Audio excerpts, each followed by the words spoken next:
Hi, it's Vera Sue. I have washed and conditioned, blow dried my hair, and I have flat ironed my hair using a Jose Eber flat iron. It's 1.5 inches wet dry. I found it on Amazon.com for about $65, I think, with shipping, because I don't think it was on Prime, or maybe I didn't have Amazon Prime at the time. I think it was like maybe $75, but it's the best $75 you'll ever spend. I've had this same flat iron for about the past, I want to say, 4 years, 4 going on 5 years. It still heats up quickly. It still makes my hair super duper soft. And so I just wanted to show you how I got this accomplished. So using liquid sunshine, I've used it as a heat protectant while I was blow drying. And now I just take 2 squirts and smooth it on the ends and up to the scalp. I use a boar bristle brush. Wow, say that 10 times fast. And I smooth the oil through the hair. I take small sections, not too tiny, but a slim section like this.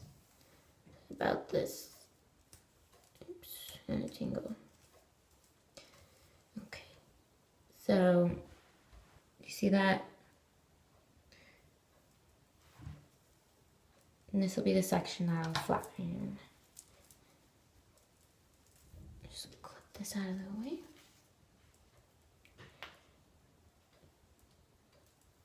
And I'll take this into 2 sections, about right for that piece. I'm starting from the scalp. I clamp it.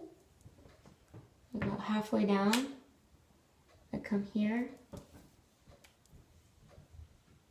Turn it a half turn and pull it through to the ends.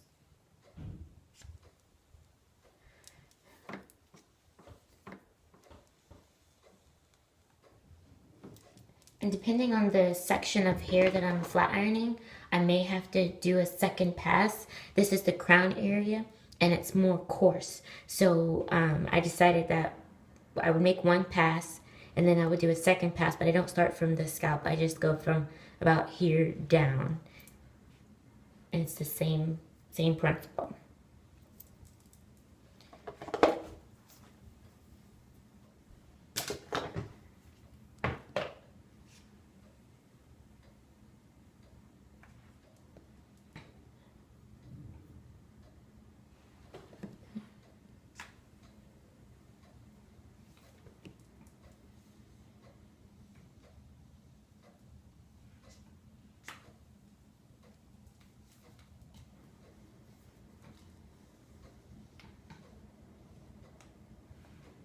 There we go.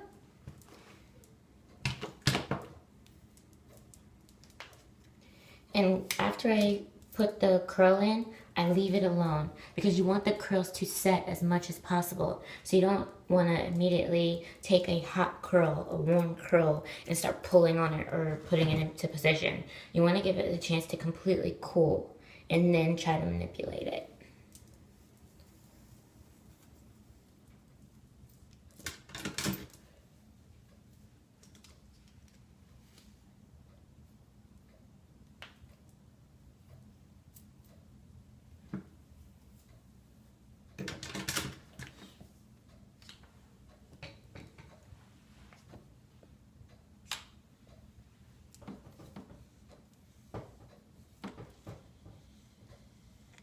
Some people have this ability to use the flat iron and turn it in different directions. I'm not that coordinated, so I do the exact same thing repeatedly throughout the process. Like some people can have their curls turning out, some people can have their turning in. All of my curls are under because I don't know how to coordinate my hands and pull them in another direction. And it's working. I mean, I wish I could turn this hairs out, but I just don't know how. And it's not that serious to me, so it's not like I'm gonna devote any of my effort and energy into learning.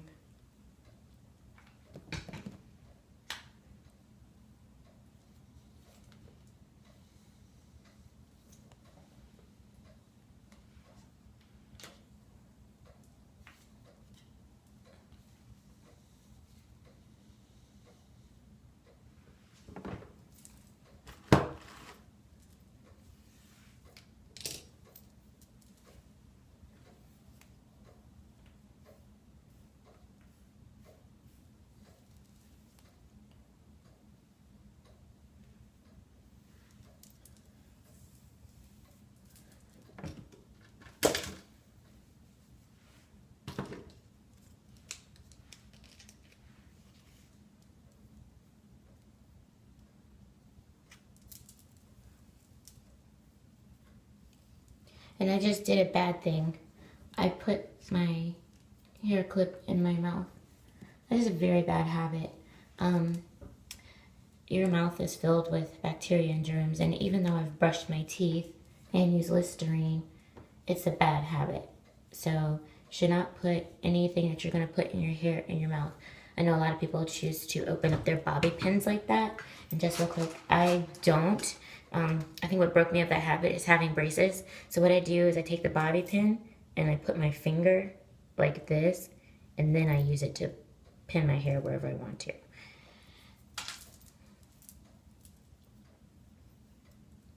I'm going to use smaller sections here because this is in the middle, and I want my hair to have as much shape and volume and direction as possible.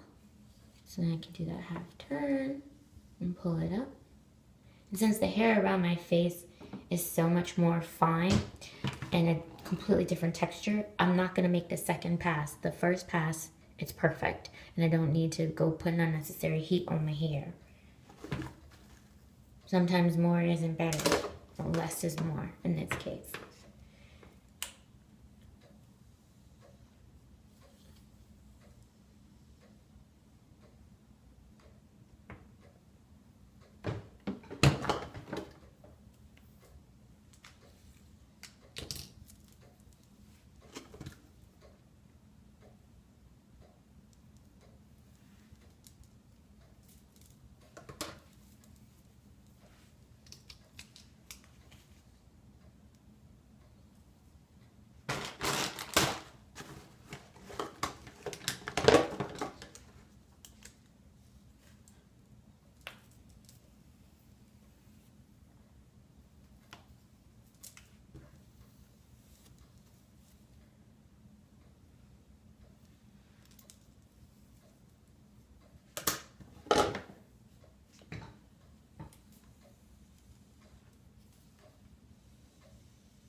And you hear that sounds really smooth. It's because my ends are fresh. And so if you ever hear a crunchy sound at the end of your hair when you're pulling the flat iron through it, it's probably time for a trim. Or you have like a fairy knot, which is a very tiny knot where your hair turns over on itself and has a knot in it. And if you hear a lot of those, then what I recommend is that you have some hair scissors handy. And I have a pair of hair scissors. They are a pair of scissors that are exclusively used just for my hair. I don't use it to open boxes from Amazon. I don't use it to cut tags off of my clothes. These are strictly for the hair. And so if I were to hear something crunchy sound like that, I would find the individual strand and then just turn it flat, because you always want to cut your hair flat and never at an angle. You want to pull the hair out straight and then snip that knot off.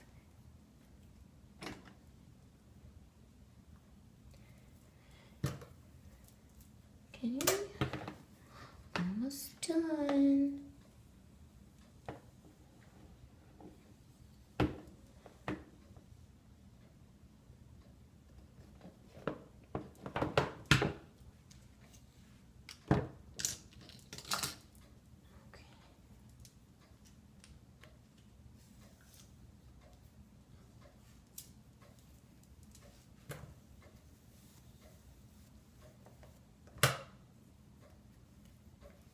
It's so sad, like, you know, my hair from where I had it colored in March, it's so thin, where this hair is so fine, and the color was too strong.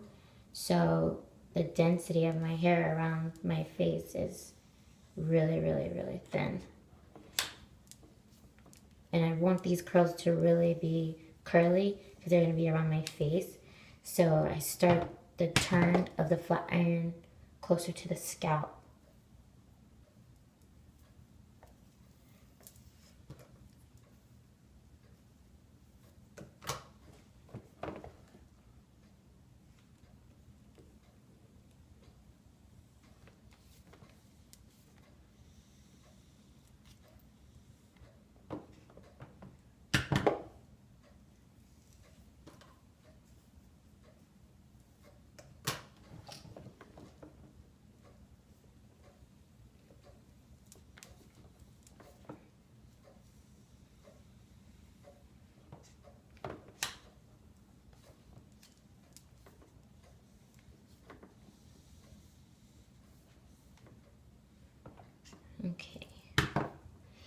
So that's it.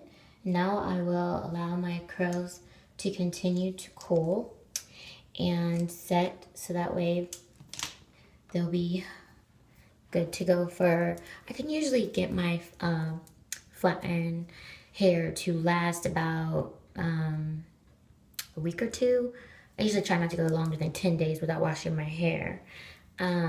So I'll keep putting it to bed at night. I'll refresh and keep it protected with liquid sunshine.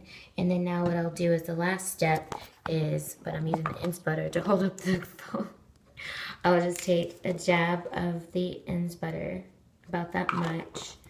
And I've had this jar of ends butter. I don't know if you can see the white on the white. Oh, ew, that's gross. Pieces, hairs in there. But so, this is how much I have left. And I've had this since our last hair show. So that was, no, actually, the last hair show was in October, but I've had this jar since July, so a little goes a long way. It doesn't take a lot. It's December, so wow, it's a really good product, if I do say so myself. You melt the ends butter, and then you smooth it onto the hair, and I'm just taking it and wrapping my hair in the same shape that they were curled in. Like I said, I don't want to manipulate the curls too much. I'll just brush the edges down. So I hope that you have found this video useful, a lot of good information, and be blessed. Bye.